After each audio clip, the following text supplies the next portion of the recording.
In this video, I'm going to explain you how to solve question number 7 of the exercise 1.3 of class 7th mathematics. So let's see question number 7. If A, B, C, D till x, y, z stand for distinct numbers, find the value of this term. तो देखो first of all हमें question को understand करना है कि question हमसे क्या क्या रहा है। क्वेश्चन हमसे ये कह रहा है कि ए बी सी डी से लेके सारे जेड तक के जो अल्फ़ाबेट्स हैं वो कुछ अलग अलग नंबर्स को रिप्रेजेंट कर रहे हैं। ठीक है, मतलब ए अलग नंबर को रिप्रेजेंट कर रहा है, बी अलग नंबर को रिप्रेजेंट कर रहा है, इसी तरह से पूरे जेड तक हर एक अल्फ़ाबेट एक अलग नंबर है। ठीक है, तो इसी तरह से हमको फाइंड करनी है इस वाले टर्म की वैल्यू। ठीक है, इस टर्म की हमें वैल्यू फाइंड करनी है। अब x अलग नंबर है और a अलग नंबर है, इसका मतलब क्या है? देखिए ये दोनों ब्रैकेट्स जो है वो एक साथ लगे हुए हैं ना, मतलब कि यहाँ पे क्लोज हुआ है, जस्ट ये फिर फौरन ही सेकेंड वाला ब्रैकेट आ गया। इसका मतलब है कि ये दोनों यहाँ पे मल्टीप्लिकेशन में है। ठीक है, और जब हम लोग इन दोनों को x में से a को माइनस करेंगे तो जो इनका डिफरेंस आएगा हमें उसको किससे मल्टीप्लाई करना है? x माइनस बी से। फिर इन दोनों के प्रोडक्ट को हमको किससे मल्टीप्लाई करना है? x माइनस सी से। इसी तरह से ये पूरी चेन चलती रहेगी और z तक ये आएगा, x माइनस जेड तक। ठीक है, अब देखो अब हम लोग ये बीच में डॉट्स लगे हुए हैं ना, इनका मतलब यही होता है कि जो सारे टर्म्स इनके बीच में हैं, जो सारे अल्फ़ाबेट्स मतलब कि जो सारे नंबर्स का जो डिफरेंस, मतलब x माइनस डी, फिर x minus E, X minus F, X minus G, मतलब ऐसे सारे जो अल्फ़ाबेट्स का डिफरेंस है वो इनके बीच में है।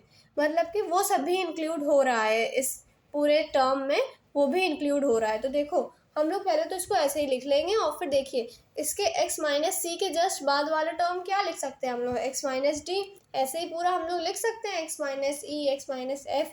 तो हम लोग सारा नहीं लिखेंगे, अब हम लोग इस साइड पे देखेंगे। देखिए x माइनस वाई है ना ये, फिर x माइनस जेड है, तो x माइनस वाई से जस्ट पहले वाला नंबर अगर हम लोग सोचें, जो डिफरेंस होगा वो किन किन नंबर्स का होगा? x माइनस एक्स का ऑफ कोर्स है ना, क्योंकि x है, फिर y है, फिर z है, तो y के पहले तो x ही आता है ना, इसीलिए हम लोग कर देंगे x माइनस एक्स। अब देखो x और x तो दोनों एक ही नंबर है ना, जैसे x अलग नंबर था, एक अलग नंबर था, इसीलिए उनका डिफरेंस कुछ आ रहा था।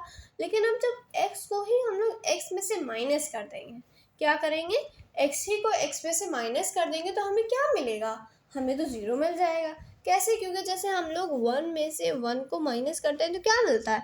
2 में से 2 को माइनस में करते हैं तो क्या मिलता है? ज़ीरो मिलता है ना। हर नंबर को जिसको हम लोग उससे खुद से माइनस करते हैं तो हमें क्या मिलता है? हमें तो ज़ीरो मिलता है ना।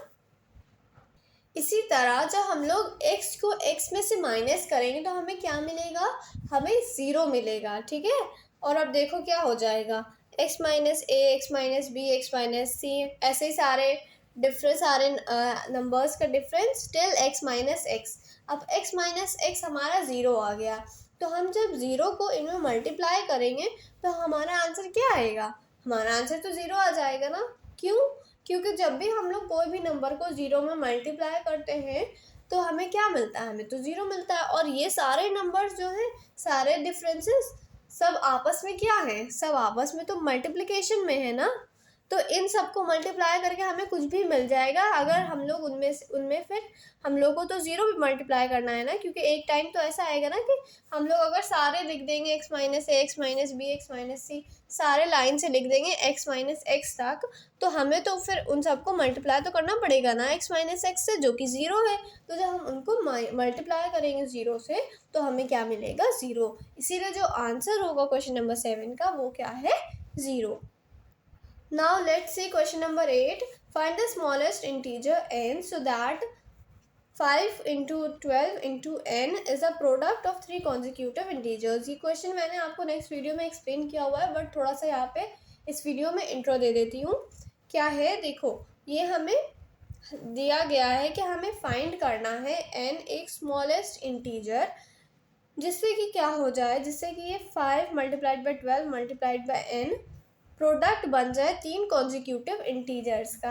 अब देखो कॉन्जिक्यूटिव इंटीजर्स का मतलब क्या होता है, हमें ये सबसे पहले समझना है। ठीक है, कॉन्जिक्यूटिव इंटीजर्स का मतलब ये होता है कि वो इंटीजर्स जो एक के बाद एक आते हैं, मतलब जैसे 1 2 3 4 हो गया, तो ये क्या हो जाएंगे, ये 4 कॉन्जिक्यूटिव इंटीजर्स बन जाएंगे जो एक के बाद एक आ रहे होते हैं, उनको हम लोग क्या बोलते हैं, कॉन्जिक्यूटिव इंटीजर्स। Got it. तो देखो अब ये 5 × 12 है ना, तो हम लोग 12 को क्या लिख सकते हैं, 4 × 3 लिख सकते हैं कि नहीं लिख सकते हैं, लिख सकते हैं ना। 12 को क्या लिख सकते हैं, 4 3 12 होता है, तो 4 × 3 लिख देंगे 12 की जगह पे, फिर क्रॉस मल्टीप्लाइड बाय n, ऐसे ये फिर से लिख दिया है, ठीक है, ब्रैकेट ओपन कर दिया है, तो फिर 5 मल्टीप्लाइड बाय 4 मल्टीप्लाइड बाय 3। अब देखिए 3 4 5 ये कॉन्जिक्यूटिव है ना, ये प्रोडक्ट जो आएगा इसका, ये 3 कॉन्जिक्यूटिव इंटीजर्स को तो आएगा, और हमें n की वैल्यू फाइंड करनी है। तो देखो n की हमें स्मॉलेस्ट वैल्यू फाइंड करनी है ना, तो अगर n की वैल्यू 1 हो जाएगी तो क्या ये सारे इंटीजर कॉन्जिक्यूटिव हो जाएंगे कि नहीं हो जाएंगे, और फिर इनका जो प्रोडक्ट होगा वो क्वेश्चन का जो कंडीशन है उसको सेटिस्फाई करेगा, क्या कि जो प्रोडक्ट चाहिए हमें 3 कॉन्जिक्यूटिव इंटीजर्स का चाहिए, इसीलिए हम लोग n को 1 लिख देंगे, ठीक है। और फिर क्या हो जाएगा, 1 को हम लोग लिखते भी हैं और हम लोग नहीं भी लिख सकते हैं, क्योंकि कोई भी नंबर है तो अगर हम लोग उसमें 1 को मल्टीप्लाई कर दें तो उस पर कोई असर नहीं पड़ता, इसीलिए हम लोग समटाइम्स रिप्रेजेंट करते हैं 1 को और समटाइम्स नहीं करते हैं। अगर हम लोग हटा देंगे यहाँ से 1 को तो कोई असर नहीं पड़ेगा, ठीक है। इसीलिए जब हम लोग n को 1 वैल्यू दे देंगे तो ये प्रोडक्ट 3 कॉन्जिक्यूटिव इंटीजर्स का हो जाएगा प्रोडक्ट, जो कि हो जाएगा 5 × 4 × 3। Got it.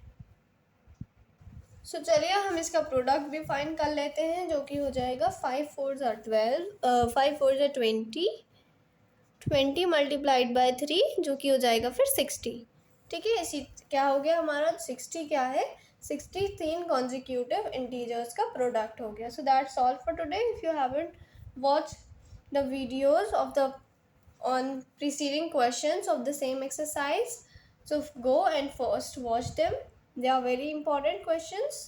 So that's all, keep watching the Study Oasis channel.